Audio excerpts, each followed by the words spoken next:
계속해서 살펴보고 있는 이 베드로 전서라는 편지를 2000년 전 당시 그리스도인들이 받았을 때 사실 그 그리스도인들은 기뻐할 만한, 기쁨을 누릴 만한 상황 가운데 있지 않았습니다.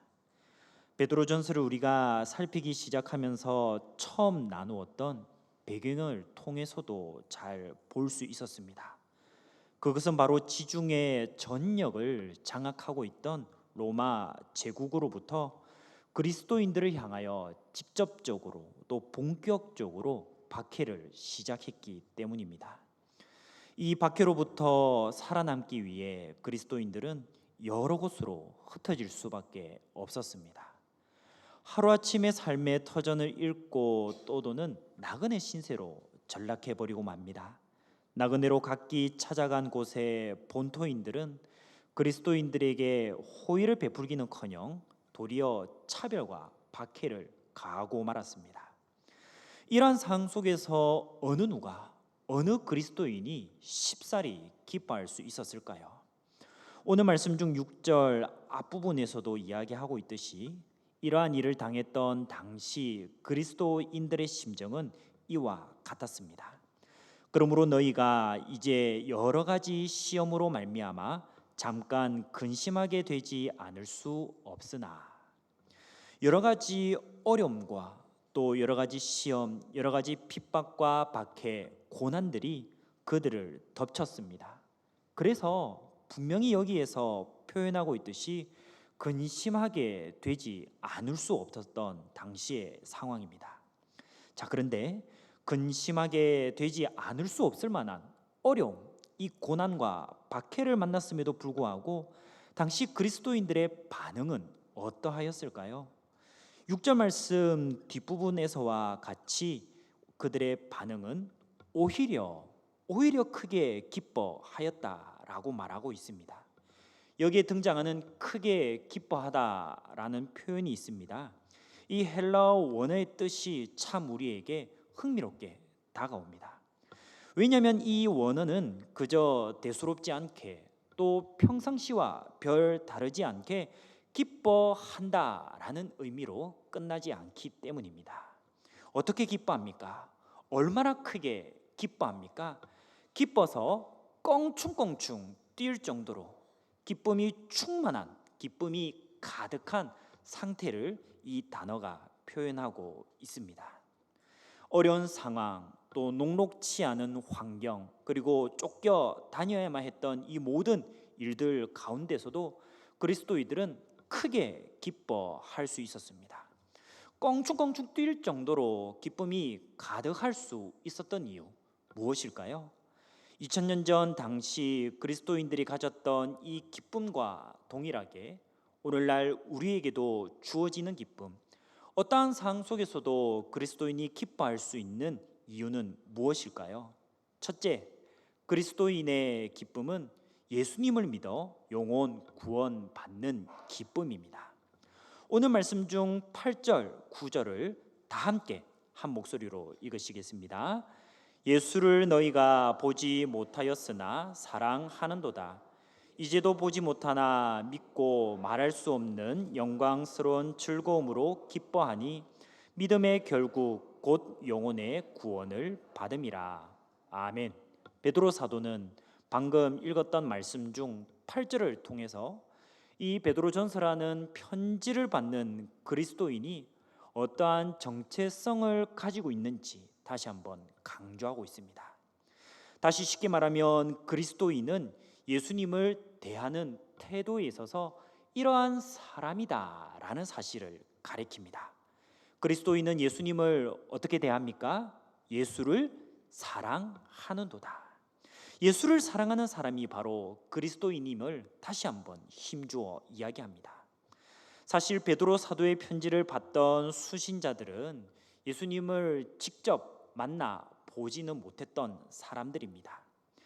육신의 눈으로는 예수님을 직접 본 적이 없는 사람들이었던 것이죠. 오늘 말씀 속 표현을 통해서도 이 사실이 확실해 보입니다.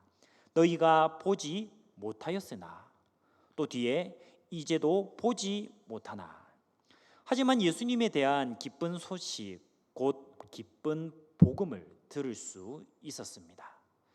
예수님께서 그들을 위해 이 세상에 오셨고 십자가에 달리사 죽으셨으며 또 사흘 만에 부활하신 하나님의 아들이심을 알았던 것입니다. 이 복음을 듣고 그들은 어떠하였습니까? 예수 그리스도를 믿었습니다.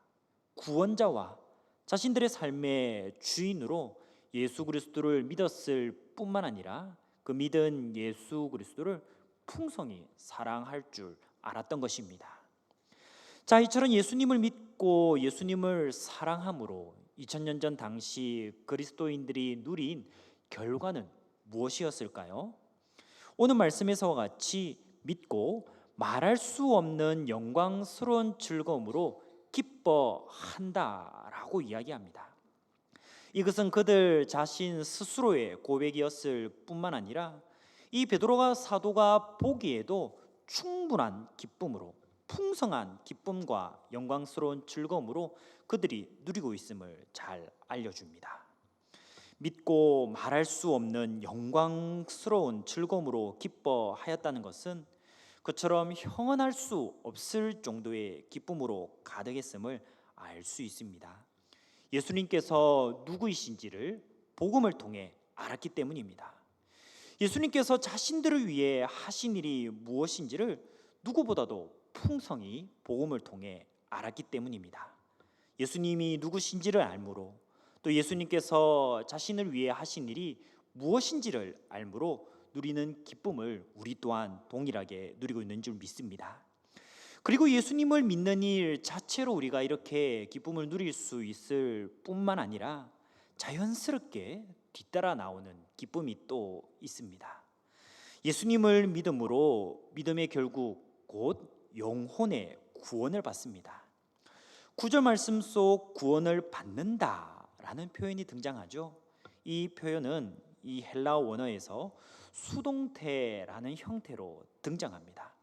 곧 영혼의 구원은 하나님께서 주시는 것입니다. 하나님께서 그리스도인들에게 주시는 선물, 은혜라는 사실입니다.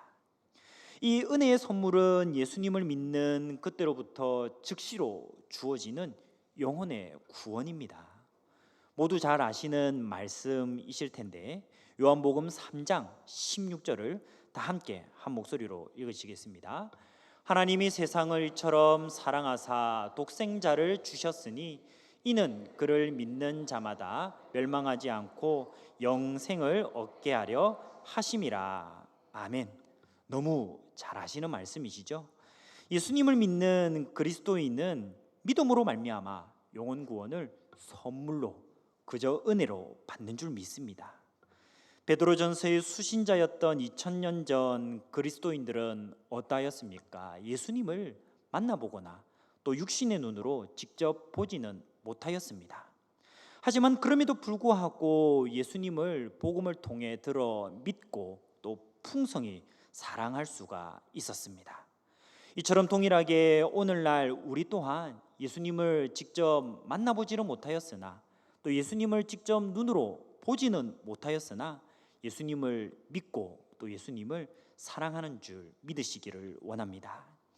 예수님을 믿을 때에 우리의 영혼이 구원받습니다. 예수님을 믿음으로 하나님께서 주시는 선물을 풍성히 받고 누리며 나아가고 있다는 사실을 알 때에 우리는 그리스도인의 풍성한 기쁨을 받고 있는 줄 믿으시기를 원합니다.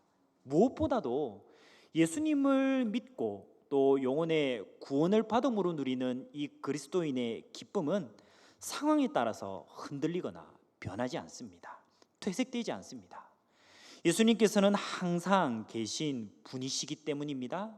예수 그리스도께서 지신 십자가를 통해 또 이 예수님을 통하여 주신 하나님의 약속, 구원의 약속, 이 풍성한 선물의 약속은 변하지 않기 때문입니다.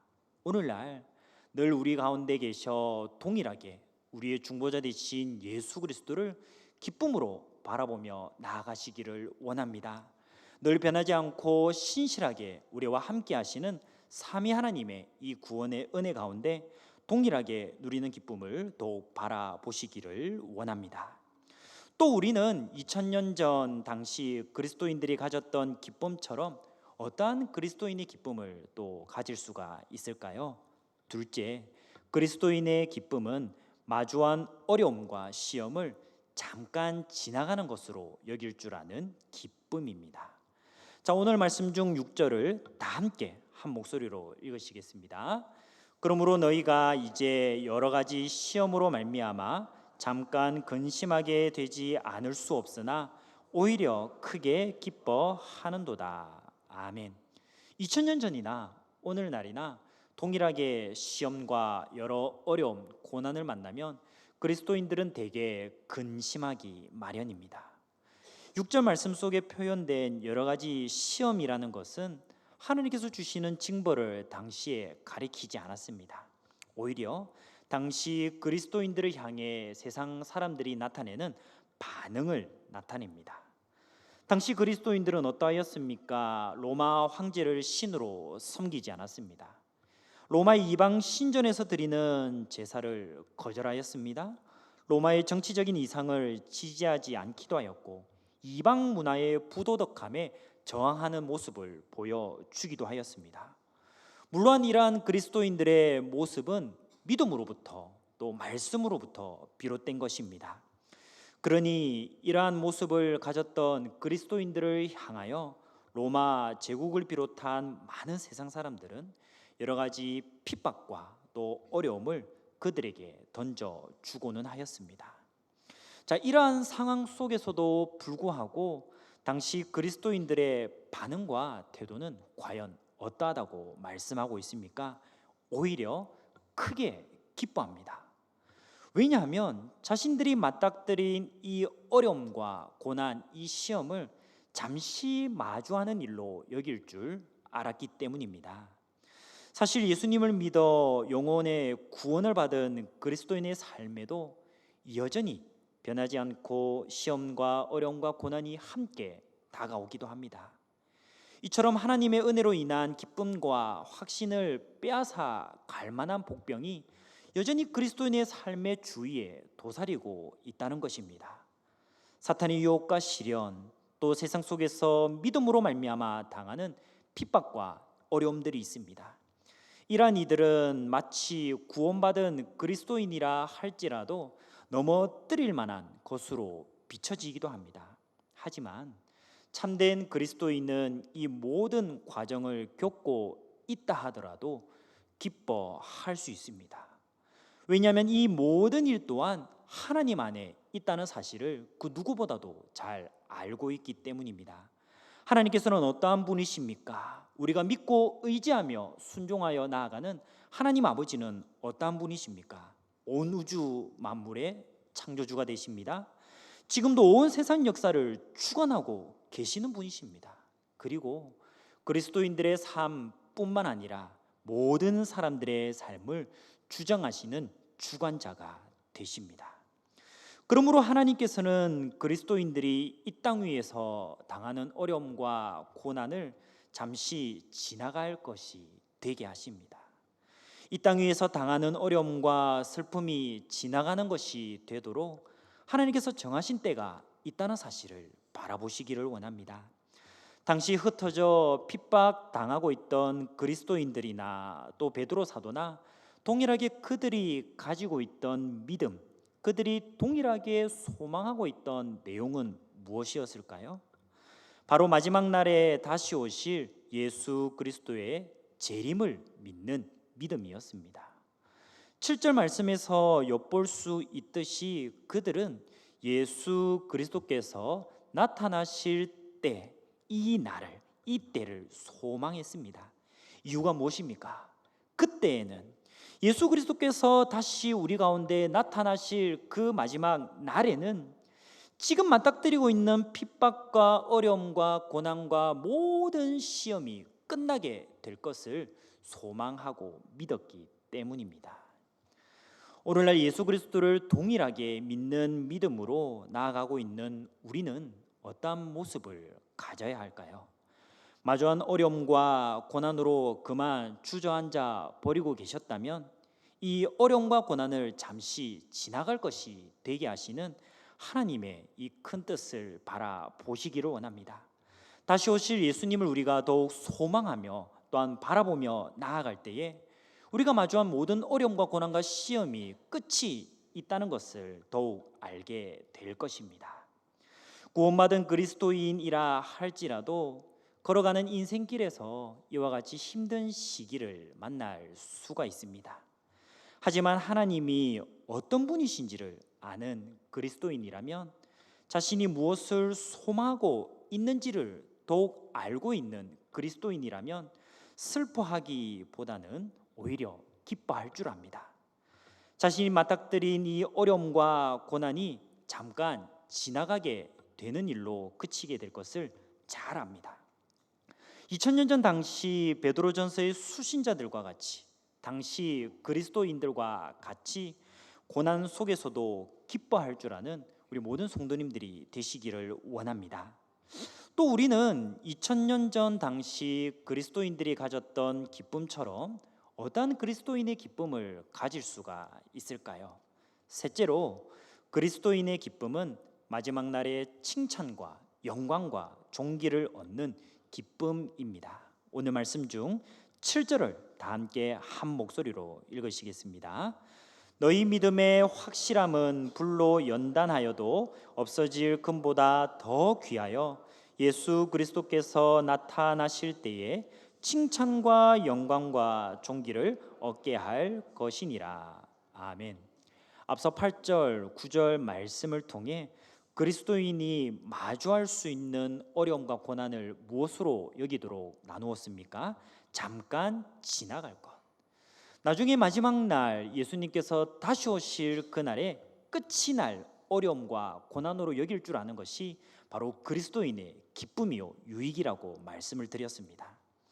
이어서 7절 말씀에서는 이 그리스도인이 마주하는 어려움과 고난이 주는 유익으로 인해 기뻐할 수 있다는 사실에 초점을 맞춰 볼 수가 있습니다. 어려움과 고난, 그리고 그것이 주는 유익. 어려움과 고난이라는 단어가 유익과 과연 맞은 단어처럼 보일까요? 사실 서로 맞지 않는 단어처럼 이렇게 보이기도 합니다. 어려움과 고난을 당하는 상황이 어떻게 유익이 될 수 있습니까? 내가 지금 쪼들리고 힘들고 어렵고 핍박당하는 이 상황이 어떻게 그리스도인에게 유익이 될 수 있단 말입니까? 보통 우리는 자연에서 채취한 금강석에서 순수한 금을 뽑아냅니다. 이 금광석에서 순수한 금을 뽑아내기 위해서 어떤 방법을 사용하는지 다들 잘 알고 계시죠? 금광석을 고온의 불 속에 냉큼 집어넣습니다. 고온의 불 속에 넣은 금광석이 어떻게 됩니까? 사르르 조금씩 녹아내리기 시작하죠. 또 녹은 이 금광석에 적당한 충격을 가하면서 이 금광석으로부터 순금이 떨어져 나오도록, 이 금광석으로부터 순금을 채취할 수 있도록 여러 가지 힘든 과정을 거치게 됩니다. 이처럼 고온의 불 속에 담기기도 하고 녹여지기도 하고 막기도 하면서 순금이 이 세상 가운데 등장하게 되는 것입니다. 이러한 것을 우리가 믿음의 표현으로 잘 드러내고 있는 유명한 성경 구절이 있습니다. 구약 성경 중에 욥기 23장 10절 말씀을 다 함께 한 목소리로 읽으시겠습니다. 그러나 내가 가는 길을 그가 아시나니 그가 나를 단련하신 후에는 내가 순금같이 되어 나오리라. 아멘. 어떻게 고난과 시험과 어려움이 그리스도인에게 유익으로 다가올 수 있습니까? 방금 함께 읽으신 말씀에 보면 단련하신다라는 표현이 있습니다. 우리를 단련하시는 하나님의 그 큰 뜻을 우리가 바라볼 수 있는 것이죠.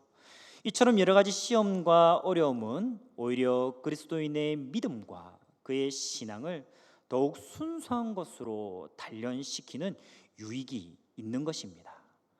그리스도인의 믿음은 이 어려움과 여러 가지 시험을 통과한 뒤에 더욱 견고해집니다. 하나님과 사람 앞에서 순금과 같이 더 순수하게 나타나기 마련입니다. 그러므로 그리스도인은 삶의 인생 가운데 마주하는 모든 시험과 어려움과 고난 속에서 그저 주저앉아 버리는 것이 아니라, 그저 불평 불만으로 탓하려 하는 것이 아니라 인내로 또한 이기며 하나님의 뜻을 헤아릴 줄 알아야 합니다. 더 나아가 이러한 시험과 어려움과 고난을 만들 때 불평 불만하려 하기보다는 오히려 더 기뻐할 줄 아는 삶을 비로소 살 수가 있는 것입니다. 이와 같이 그리스도인의 믿음과 신앙이 단련됩니다. 무엇을 통해서요? 어려움과 시험과 우리가 불평할 만한 많은 고난을 통해서 과연 그러합니다. 자, 그렇다면 그리스도인의 믿음과 신앙이 이 시험과 어려움과 또한 고난을 통해 단련될 때 나타나는 결과는 무엇이라고 말씀이 이야기하고 있습니까? 오늘 말씀 중 7절 하반절입니다. 예수 그리스도께서 나타나실 때에 칭찬과 영광과 존귀를 얻게 할 것이니라. 아멘. 예수 그리스도께서 나타나실 때 어떤 날을 가리킵니까? 예수님의 재림, 그 마지막 날, 그때를 가리킵니다. 지금으로부터 2000년 전 당시 베드로 사도는 예수님의 재림이 임박했다는 기쁨과 기대, 희망으로 가득 차 있었습니다. 예수님을 믿는 믿음으로 인하여 받는 핍박이 있었고, 또 주변에서 일어나는 많은 환난은 예수님의 재림이 임박했음을 보여주기에 충분했을 것이기 때문입니다. 그래서 머지않아 예수님의 재림 때 그리스도인이 받게 될 상급을 다시 한번 이 그리스도인들에게 강조하고자 합니다. 왜냐하면 마지막 날 그리스도인이 얻게 될 결국을 떠올릴 때마다 그리스도인은 이 땅 위에서도 어떠한 상황 속에서도 마주하는 어려움과 시험과 고난과 핍박과 박해 가운데서도 또 예측하지 못했던 상황들 속에서도 기뻐할 수밖에 없는 사람임을 잘 알았기 때문입니다. 그렇다면 그리스도인의 결국은 어떠합니까? 순금과 같이 단련된 믿음과 그의 신앙으로 인하여서 예수 그리스도께 칭찬받습니다. 칭찬받는 것으로 끝나는 것이 아니라 또한 영광을 차지하며 존귀를 누리게 될 줄 믿습니다. 이것은 변하지 않을 약속이며 우리에게 결국 주어질 마지막 그날 그때의 모습임을 믿습니다.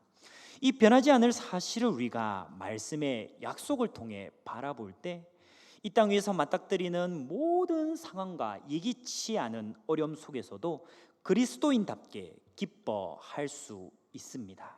이번 한 주간 지금까지 하루하루 한 걸음 보내시면서 혹시 시험 가운데 계시진 않으십니까? 믿음으로 살기 위하여 이 믿음 때문에 당하는 핍박 경험하고 계시진 않으십니까? 또 어려움과 고난 가운데 있음에도 불구하고 할 수 있는 일이 그저 기도와 간구만 드리는 것 때문에 상황이 암울하게 느껴지지는 않으십니까? 베드로 사도는 지금으로부터 2000년 전 시험과 어려움과 고난 가운데서도 그리스도인이기에 그리스도인답게 기뻐할 수 있다는 사실을 확신하였습니다. 물론 시대마다 장소마다 상황마다 그리스도인을 낙담하게 만들어버리는 상황은 정말 다양하게 다가올 것입니다. 그럼에도 불구하고 변하지 않는 사실이 있기에 그리스도인은 기뻐합니다. 늘 그리스도인의 기쁨은 그리스도인에게 있어서 충만하게 다가옵니다. 바로 예수님을 믿음으로 주어지는 구원이 확실하다는 사실입니다. 이 구원의 확실성으로 인하여서 그리스도인의 기쁨이 되기에 충분하다는 사실을 믿으시기를 원합니다. 그리고 삶 속에서 맞닥뜨린 이 시험과 어려움과 고난이 이 땅 위에서 잠깐 지나갈 것에 불과하다는 사실입니다. 잠깐 지나갈 것에 불과하다는 사실로 인하여 우리의 기쁨이 또한 되기에 충분하다는 사실을 믿으시기를 원합니다. 마지막 날 예수 그리스도께서 다시 오실 때 우리의 결국의 모습이 어떠한지를 우리는 또한 잘 압니다. 예수 그리스도께 칭찬받고 또 우리가 누릴 영광과 존귀로 인하여 우리는 어떠한 상황 속에서도, 어떠한 일들 가운데서도, 어떠한 어려움과 고난 속에서도 기쁨을 누릴 줄 믿습니다. 그리하여서 언제 어디서나 어떠한 상황 속에서도 변하지 않는 이 사실, 변하지 않는 삼위 하나님의 이 약속으로 인하여 기쁨으로 늘 그리스도인답게 충만하게 나아가는 삶 사시기를 간절히 소망합니다. 이 시간 함께 말씀을 생각하며 찬양